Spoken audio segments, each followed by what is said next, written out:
Guys, I think we've lost our way. Let's run back. 3 students sneaked out of campus to attend a night party. What started as a fun trip turned out sour. They didn't just lose their way, they were trapped in a mysterious world. What went wrong? How will they find their way out? Is there a way out? Let's find out. Before we begin, do well to hit the subscribe button and turn on the notifications so you won't miss our next videos. Now, let's see how it all started.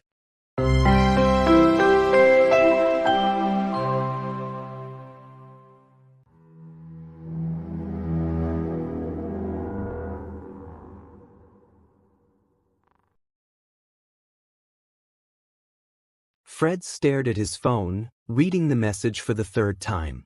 The glow from the screen illuminated his face in the darkness of his dorm room. Party at Riverside. Tonight. Everyone's going. Don't miss it. He glanced at the clock, 8:47 p.m. His roommate David was already getting dressed, pulling on a fresh shirt and checking himself in the mirror. You coming or what? David asked, running his hand through his hair. Oscar's already outside waiting. Fred hesitated. He had an assignment due Monday, and Professor Chen didn't accept late submissions. But it was Friday night, and he'd spent the entire week buried in textbooks. One night wouldn't hurt. Yeah, I'm coming, Fred said, grabbing his jacket.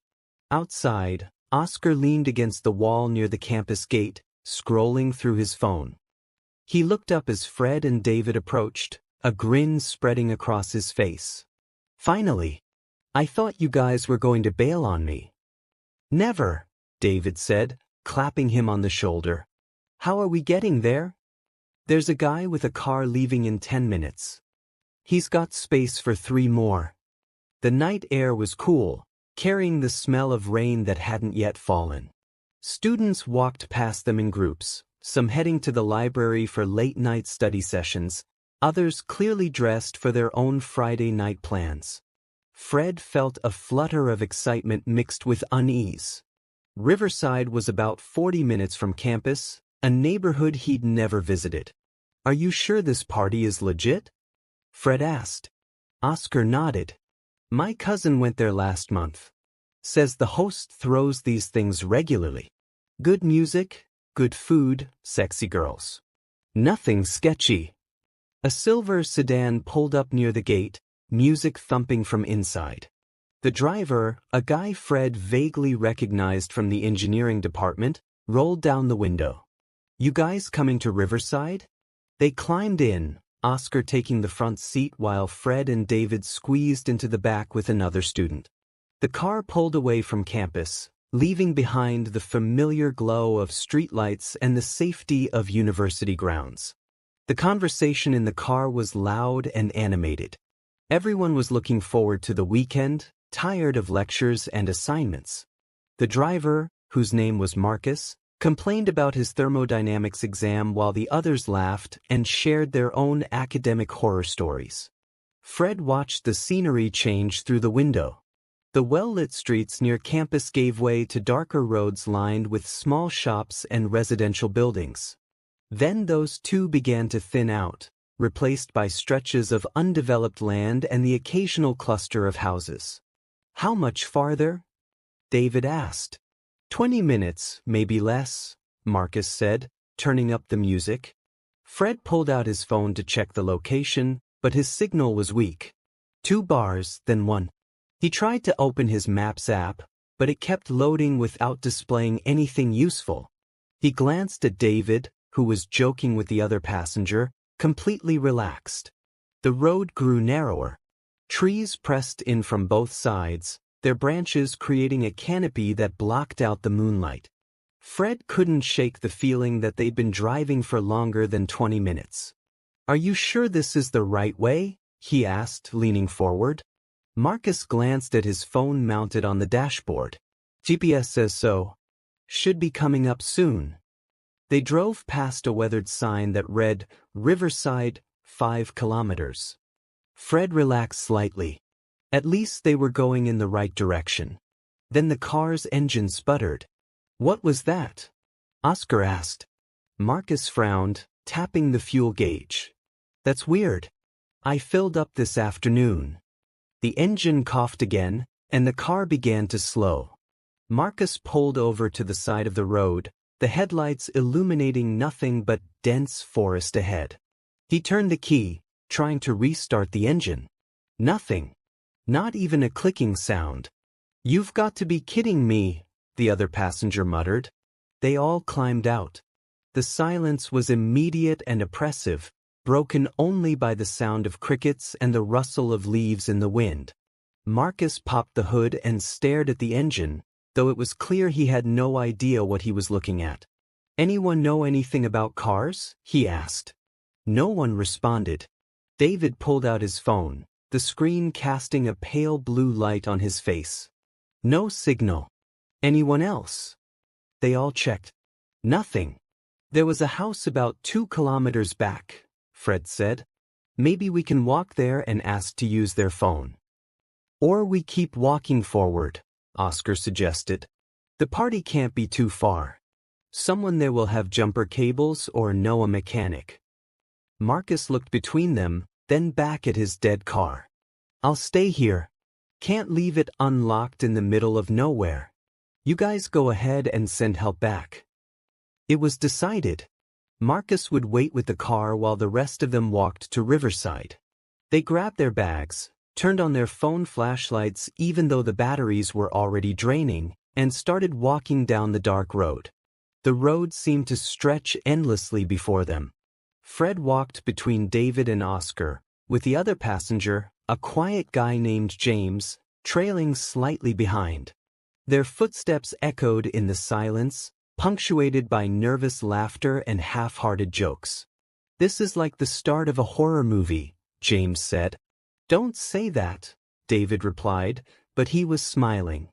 "Nothing's going to happen. We're just walking to a party." 30 minutes passed. Then 45. The sign had said 5 kilometers, but it felt like they'd walked twice that distance. Fred's legs were beginning to ache, and the initial excitement of the night had completely evaporated. "Should we turn back?" he asked. Oscar shook his head. "We've come this far. Turning back means walking even farther." Then they saw lights ahead. Warm, golden lights spilling from windows. A house, or maybe several houses. Relief washed over Fred. They picked up their pace, practically jogging toward the lights. As they got closer, Fred realized it wasn't the party. It was a small cluster of houses forming a makeshift neighborhood. An old woman sat on a porch, rocking slowly in a chair. She watched them approach with dark, unreadable eyes. "Excuse me," Oscar called out. "We're looking for a party in Riverside. Are we close?" The woman stopped rocking. She stared at them for a long moment before speaking, her voice thin and crackling like dry leaves. "No party here. You boys should go back where you came from." "We just need directions," David said, stepping closer. "Our car broke down, and we're trying to get to Riverside." "Riverside," the woman repeated, as if tasting the word. "You don't want to go there." "Not tonight." A chill ran down Fred's spine. "What do you mean?" The woman didn't answer. She just resumed her rocking, staring past them into the darkness. A door creaked open, and a middle-aged man stepped out onto the porch beside her. "She said go back," the man said, his voice flat. "Road ahead is closed. Flooding." "But we didn't see any water," James said. The man's expression didn't change. "It's there. Turn back." Something about the way he said it made Fred want to run. But Oscar, always the brave one, stood his ground. "We just need to get to our friend's party. If the road is really flooded, maybe someone here can give us a ride around it." "No," the man said. "No rides. Go back." They stood there in awkward silence for a moment longer before David tugged at Fred's sleeve. "Come on. Let's just keep walking. We'll figure it out." They continued down the road, feeling the weight of the old woman and man's stares on their backs until they rounded a curve and the houses disappeared from view. "That was creepy," James whispered. "They're probably just strange locals," Oscar said, though his voice lacked its usual confidence. "We're fine." But they weren't fine.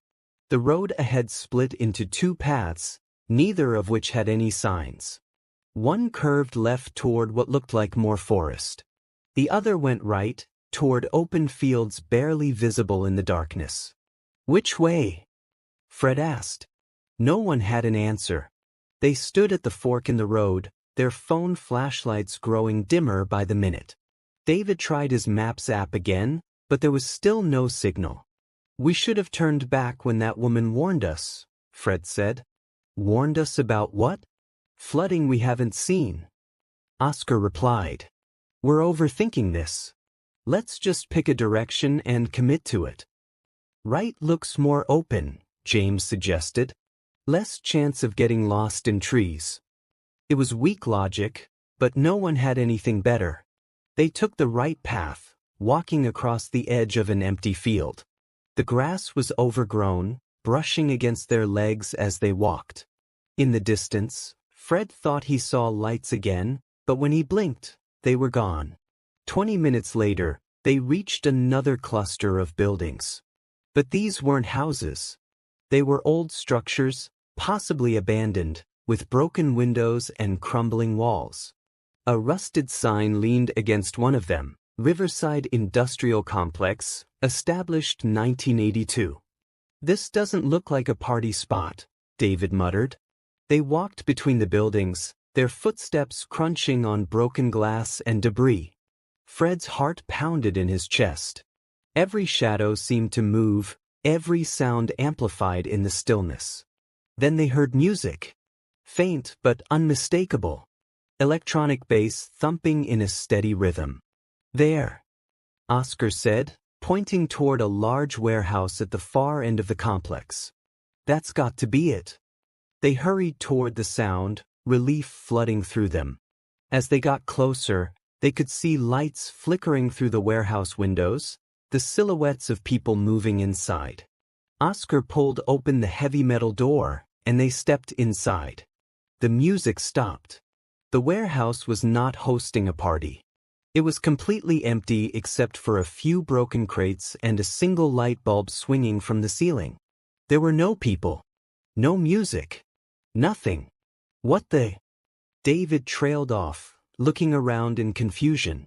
"We all heard music," Fred said, his voice shaking. "We saw lights." "Maybe it was coming from somewhere else," Oscar suggested, but even he sounded uncertain. James walked to the center of the room, his footsteps echoing. He stopped suddenly, looking down at the floor. "Guys, come look at this." They gathered around him. Scratched into the concrete floor were words, rough and uneven, "Turn back while you can." Fred's blood ran cold. "We need to leave. Now." They turned to go, but the door they'd entered through was gone. Not closed. Gone. Where the door had been was now a solid concrete wall. "That's impossible," David said, running his hands over the wall. "We just came through here." Oscar pulled out his phone, the battery at 3%. He turned slowly, using the dim light to search for another exit. There, on the opposite side of the warehouse, was another door. They ran toward it, Fred's heart hammering so hard he thought it might burst from his chest.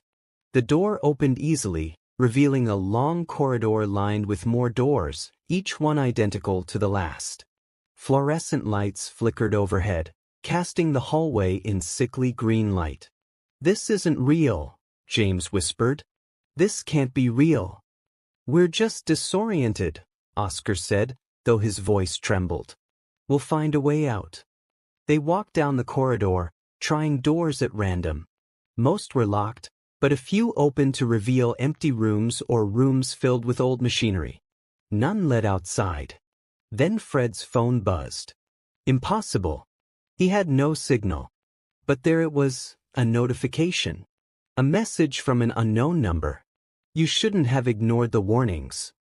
He showed the others.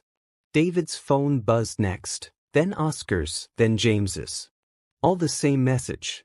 Someone's messing with us, David said. This is a prank. It has to be. But Fred could see the fear in his friend's eyes. This was no prank. They kept walking until they reached a room different from the others.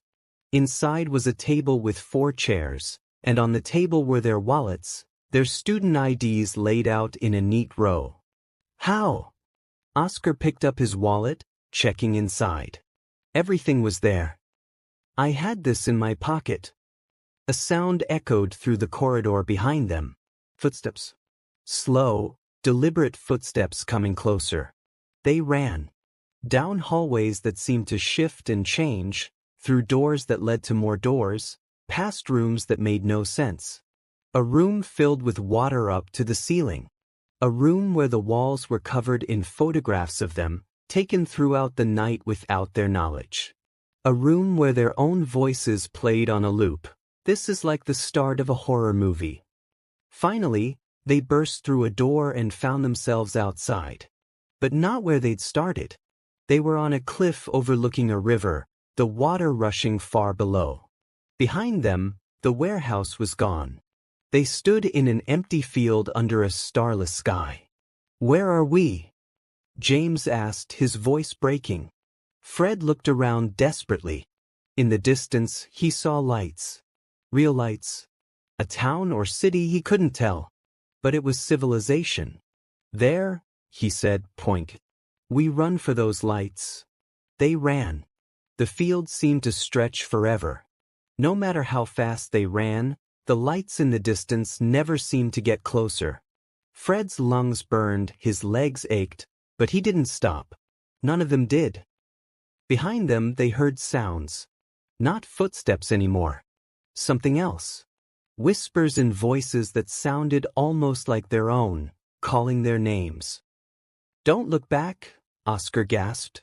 Just keep running. But James looked back. He stumbled, crying out, and fell. When the others stopped to help him up, he was staring behind them with wide, terrified eyes. What did you see? David asked. James couldn't speak. He just shook his head, tears streaming down his face. They pulled him to his feet and kept moving. The whispers grew louder, more insistent. Fred's name repeated over and over in his mother's voice, then his sister's, then voices he didn't recognize. Then they reached a road. An actual, paved road with faded white lines. And standing on that road, illuminated by a streetlight that hadn't been there moments before, was the old woman from the house. She looked at them sadly. I told you to go back. Please, Fred begged, help us. Something is wrong. We're lost and... You're not lost, the woman interrupted. You found exactly what you were looking for. Riverside welcomes all its visitors. What does that mean? Oscar demanded. The woman gestured down the road. Your party is just ahead. You'll find all your friends waiting. They had no choice. They walked down the road, the woman's gaze following them until they rounded a corner. And there it was. A massive house, lights blazing from every window, music pounding so loud they could feel it in their chests. Cars lined the street. People stood on the lawn, red cups in hand, laughing and dancing. The party they'd been searching for all night. They stood at the edge of the lawn, staring at the celebration before them. Everything looked perfect. Too perfect. The people dancing moved in sync, their movements slightly off, like a video played at the wrong speed. Something's wrong, Fred said. Everything's been wrong, David replied. But we're here now.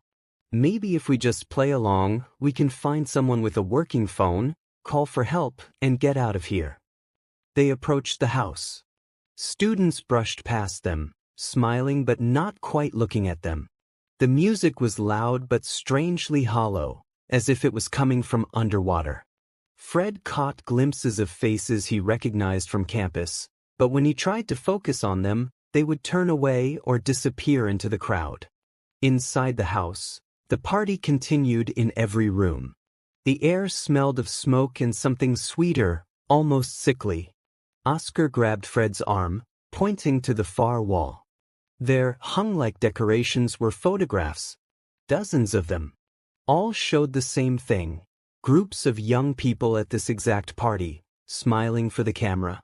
And in the corner of each photo, barely visible, were dates. Years ago. Decades ago. "We need to leave," Fred said urgently. "Right now." But when they turned to the door, it was blocked by people. Not aggressively. They simply stood there, dancing and talking, creating an impenetrable wall of bodies. The boys pushed through the crowd, making their way to the back of the house, searching for another exit. They found a door leading to a basement. Without better options, they took the stairs down. The music faded as they descended, replaced by silence. The basement was old, much older than the house above.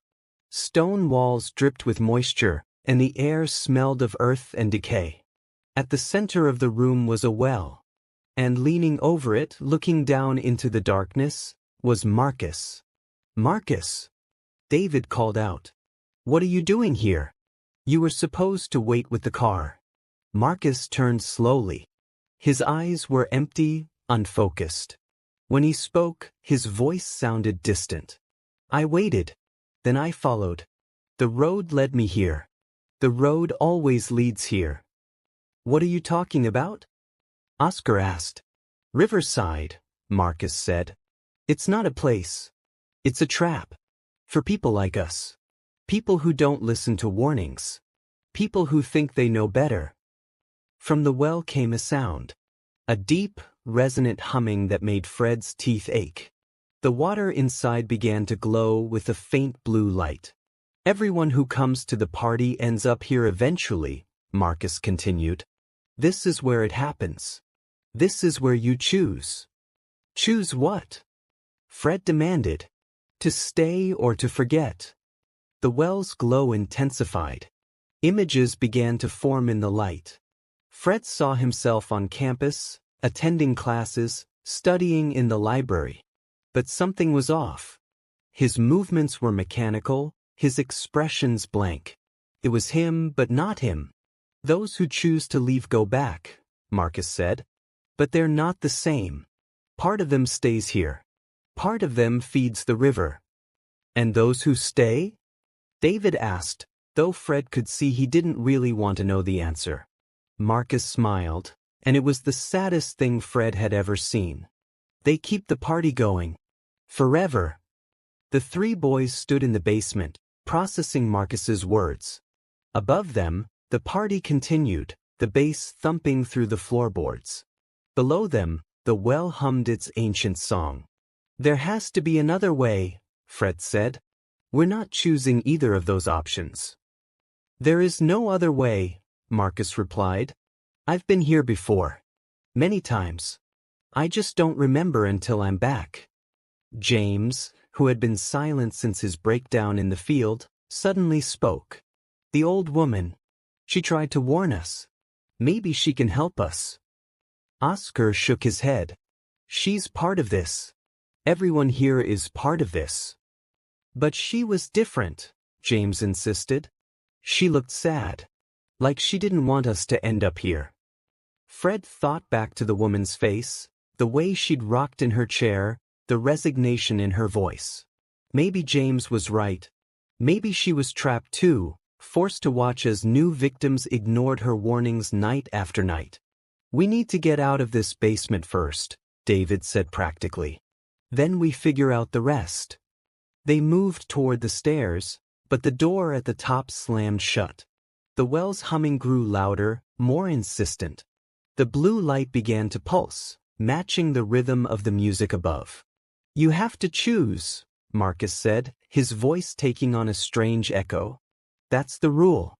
Everyone chooses." "No," Fred said firmly.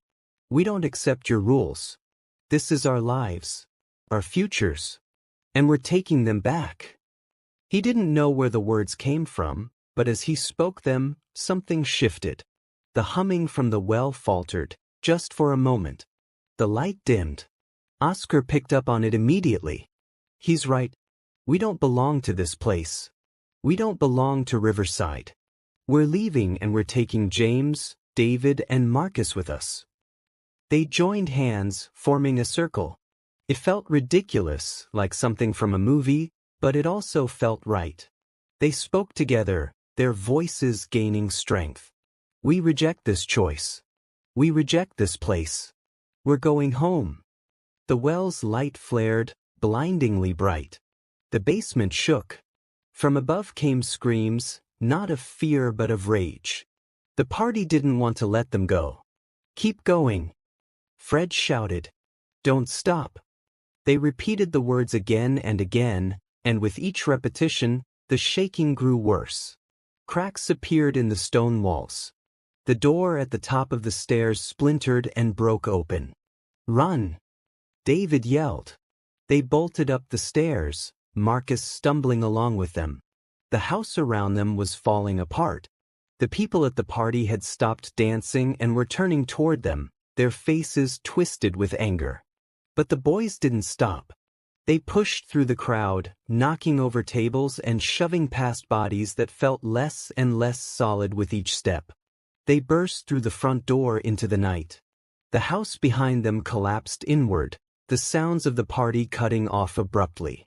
They were back in the empty field under the starless sky. But something was different. In the distance, the lights they'd seen earlier were closer now. Much closer. And they could hear sirens. The boys ran toward the lights until their legs gave out. They collapsed in the grass, gasping for breath. The sirens grew louder, and soon they saw them.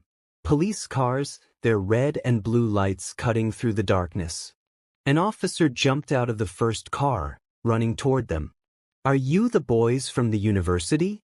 Fred, David, Oscar? They nodded, too exhausted to speak. Thank God, the officer said, speaking into his radio. We found them.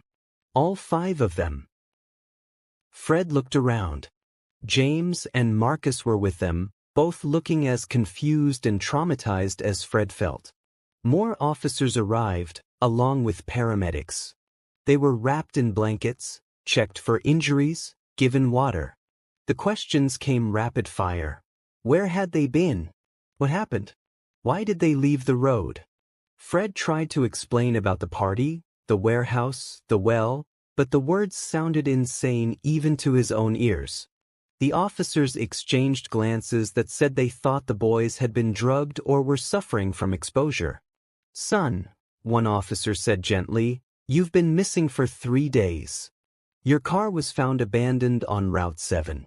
We've had search teams looking for you around the clock. Your families have been worried sick. 3 days? That was impossible. It had been one night.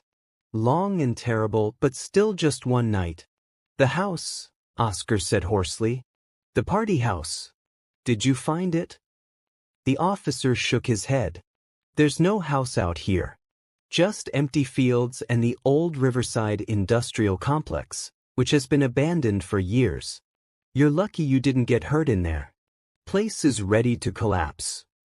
They were driven to the hospital, where they were examined and kept overnight for observation.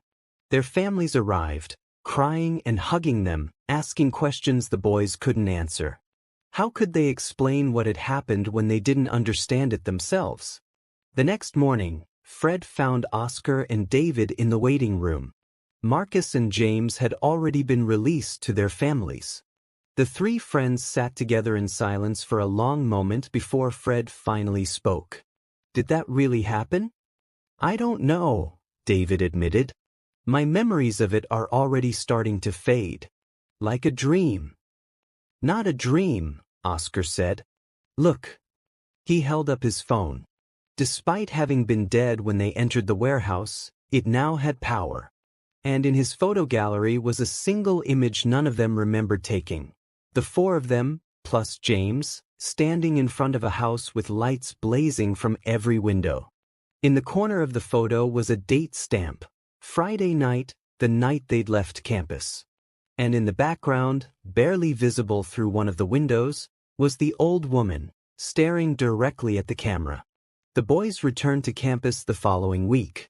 The university had excused their absences given the circumstances, though rumors spread like wildfire. Some said they'd been kidnapped. Others claimed they'd been found at an illegal rave, high on drugs. The truth, which they'd agreed never to share in detail, was far stranger than any rumor. Fred threw himself into his studies, trying to lose himself in equations and assignments. But he couldn't shake the feeling that something had followed them back. Sometimes, late at night, he would hear music in the distance, a faint bass rhythm that made his heart race. He would check his window, half expecting to see the warehouse or the party house, but there was only the quiet campus under the stars. David started having dreams. In them, he was back at the well, staring into the blue light. Sometimes he would wake up and find himself standing at his dorm room door, hand on the knob, ready to walk out into the night. He started sleeping with his roommates' help, asking them to make sure he didn't sleepwalk. Oscar refused to talk about that night. When Fred or David brought it up, he would change the subject or walk away. He threw away the phone with the photo, bought a new one, and deleted every contact who'd been in Marcus's car. It was as if he was trying to erase the entire experience from his life. Marcus left the university. He didn't say goodbye, didn't leave a forwarding address. One day he was there, and the next his room was empty. Fred heard through mutual friends that Marcus had moved back home, that he was seeing a therapist and taking time off from school. James transferred to a different university across the country. In his goodbye message to the group, he wrote simply, "I can't stay here. Every Friday night, I hear it calling. I need to get as far away as possible." As the months passed, life slowly returned to normal. Fred, David, and Oscar began to wonder if they'd imagined the whole thing. Maybe they really had gotten lost, hallucinated from stress or dehydration, and created false memories to explain their missing time. But then Friday came around again, the anniversary of that night. Fred was in the library when his phone buzzed. A message from an unknown number. "Riverside remembers." He showed David, who'd received the same message. They found Oscar in his dorm, staring at his phone with pale face. He'd gotten it too. That night, they sat together in Fred's room, none of them willing to sleep. At midnight, their phones buzzed simultaneously. All three had received the same image, the old woman, sitting on her porch, rocking in her chair. And behind her, visible through the window of her house, they could see themselves. Younger versions of themselves, from that Friday night, walking down the dark road toward their fate. "It's not over," David whispered. "It will never be over," Oscar replied. "We're part of it now. Part of Riverside." Fred stood up and walked to the window, looking out at the peaceful campus below. Students walked to and from the library, couples sat on benches. Life continued as it always had. But he knew the truth now. Somewhere out there, beyond the edge of campus, beyond the well-lit streets and familiar buildings, Riverside waited. It would always wait. And someday, maybe not today or tomorrow, but someday, it would call them back. The video ended with a freeze frame on Fred's face, the question hanging in the air: what really happened that Friday night? In the comments section, the debate raged. Skeptics called it creative fiction. Believers shared their own stories of strange parties and missing time. Some claimed to have found the location, posting grainy photos of abandoned buildings and empty fields. But buried in the comments, posted from an anonymous account, was a single message that got lost in the noise. "I'm the old woman's granddaughter. She told me about the boys before she passed away last month. She said she tried to warn them, like she tried to warn all the others over the years. She said Riverside takes people who don't believe in consequences, who think they're invincible. It feeds on their confidence, their certainty that nothing bad will happen to them. and it never lets them truly leave. She lived her whole life trying to warn people, trapped between two worlds. Please, if you ever get a warning from a stranger, listen. Some roads aren't meant to be traveled. Some parties aren't meant to be attended. And some places, like Riverside, exist specifically to teach people that lesson. By then, it's too late.